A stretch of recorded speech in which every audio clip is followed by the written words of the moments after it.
What's up, guys? Welcome back to the Even Stronger podcast, brought to you by 2K Games and 2K Sports. And joining me right now is the former Mrs. Money in the Bank, the former SmackDown Women's Champion, and the current one half of the WWE Women's Tag Team Champion. Here's a woman who lives to fight. It's Liv Morgan. What's going on, Liv? Thank you. Thank you, Kaz. Thank you for having me. I'm excited to be with you. Man, I'm excited anytime we get to chat. It's always a good time. It's always fun. It's always fun. But today, we're talking all about WWE 2K23. Guys, get out of the way. Look at this scene. The highest rated wrestling video game in 2K history. In my opinion, one of the best wrestling games ever created. I mean, it really is a love letter to wrestling nerds everywhere. Listen, there's so many things about this game that I love that like is much more than just being a video game fan. Like, it really was a love letter to wrestling fans, I think. You know? Yeah, do you know what my favorite thing about the game is? What is it? That, like, as the match, goes on, you start seeing like the bruises and like the red marks on the body, which I think is a nice little realistic touch. You see like the beads of sweat. I love that about the game. Yeah, you can tell they've really put more emphasis on not even just the realism, like even like if you're a little fatigued, like the Irish whips are a little bit slower. Move as well, yeah, you don't move it's very realistic. What's the first thing that you hope that the video games get right about you and your character once you I hope I like my outfit. Right away, I'm like, oh, I hope I like my outfit. I hope I like my hair and makeup. Like, I hope my model is like cute, you know. So they nailed it on the model, and also I love my character just in general. Nice. I mean, obviously. Oh my gosh, my rating. I always have beef with the 2K ratings, but they did me a little bit of justice this year, and so I wasn't mad at them. So thank you, 2K. Yeah, I was gonna say, man, you've definitely had a career year. You won Mrs. Money in the Bank. You won the SmackDown Women's Championship. You have the Women's Tag Team titles right now, and on top of that, you've kind of become like the princess of like hardcore wrestling. You know what I mean? This is gonna be catastrophic. The champion retains. Like, you're kind of just doing all of these wild, just nutty, just spots throughout the entire year. Talk to me about.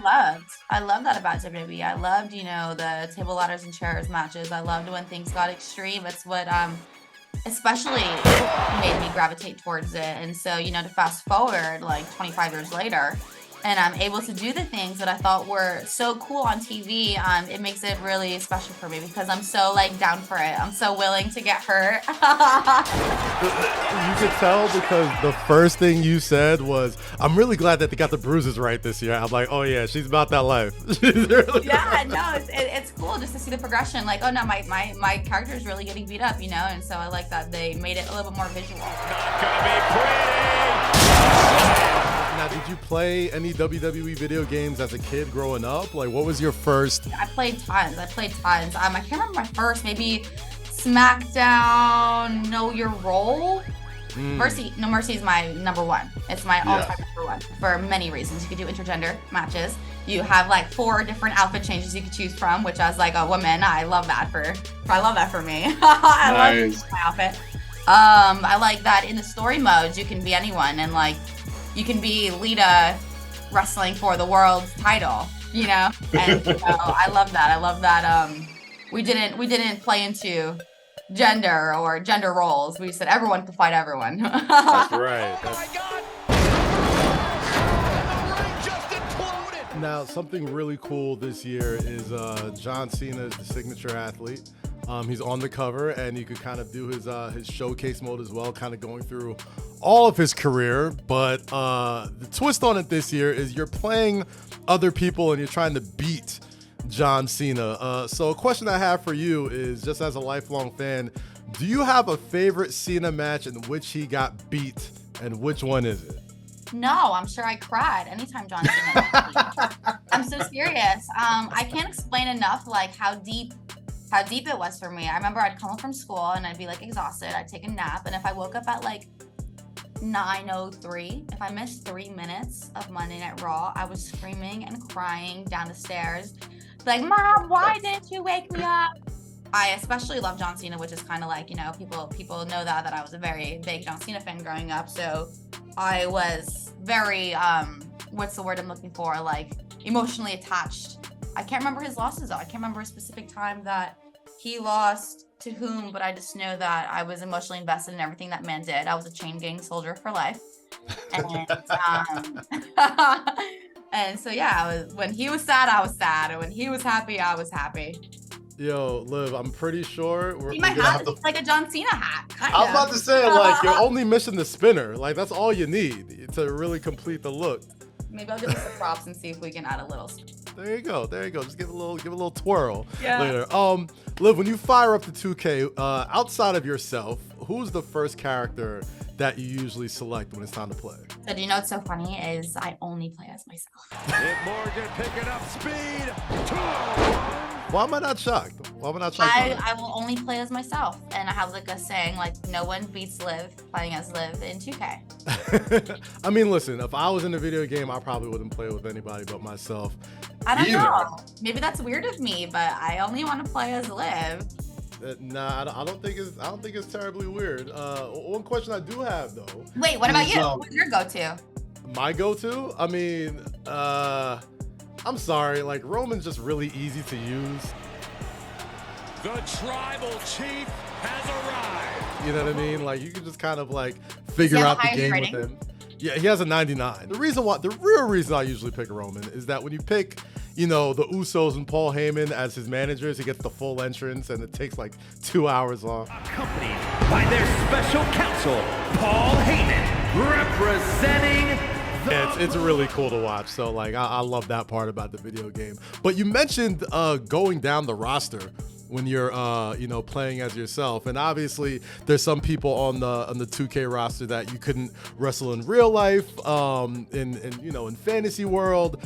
Is there any sort of fantasy matchups in WWE 2K23 that you usually use as yourself that we probably won't be able to see in real life but we do in the video game? I like shoot for like realism, right? So I'm like, Rhea beat her, Charlotte beat her, Bianca beat her. It's like I'm trying to prep. It's like I'll learn from the game. You know, I watched a couple of interviews like LeBron James, De'Aaron Fox, a lot of these NBA guys.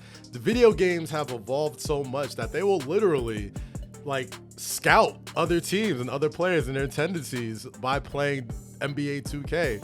I'm assuming you do a little bit of that when you're going up against Rhea and Charlotte. I'll do sequence in the game and I'm like, damn, I'm gonna steal that. It'll be a string of moves that I, you know, have done once, like I said. I'm gonna back pocket that. Yeah. Put out in the match. But no, this game is very realistic as far as the maneuvers. Superhuman power from the Ultimate Warrior. And I feel like you can string along a lot of sequences very well. So when I am playing and I'm wrestling, let's say Bianca, I feel like I am kind of like doing a little bit of study and research here, you know, seeing what is she gonna do if I do this? I don't know. It just feels very realistic, and like I can pull and grab inspo or little tips and tricks from playing the game. And also, they told me, 2K literally personally told me that this was the single-handedly highest jump in rating in a year that they've ever done. Oh, snap. Well deserved. We're striving for progress and improvement, baby. So imagine next year playing as Liv. 2K24, you coming for that 90 rating? Is that what's happening? Coming for that 90? If I am not at least a 90 rating into the next 2K game, I don't know what I'm going to do. I did not have a follow-up, but I will not be happy. I will not be happy about it. Absolute last question, only because you mentioned it earlier. You missed the intergender wrestling from the video games of the past, but this year in the My Rise, the career mode, for the first time, they have a woman-centric storyline as well as a male-centric storyline. Played the career mode yet, so that is very awesome to hear because I love that. And sometimes I don't play because I guess I do favor playing as a woman. And so sometimes the career mode, you're not able to. And so I love that they added that so that everyone can get in on the action. Liv, former SmackDown Women's Champion, former Mrs. Money in the Bank, and the current one half of the Women's Tag Team Champions. Liv Morgan, thank you so much for joining me on Even Stronger. And thank you for having me. I hope you had a good day. Miss you. I miss you too, buddy. It's always a good day when I get to talk to you. See you soon. See you soon. Take it easy, Liv. Appreciate you. And play as me in 2K. I swear, she's amazing.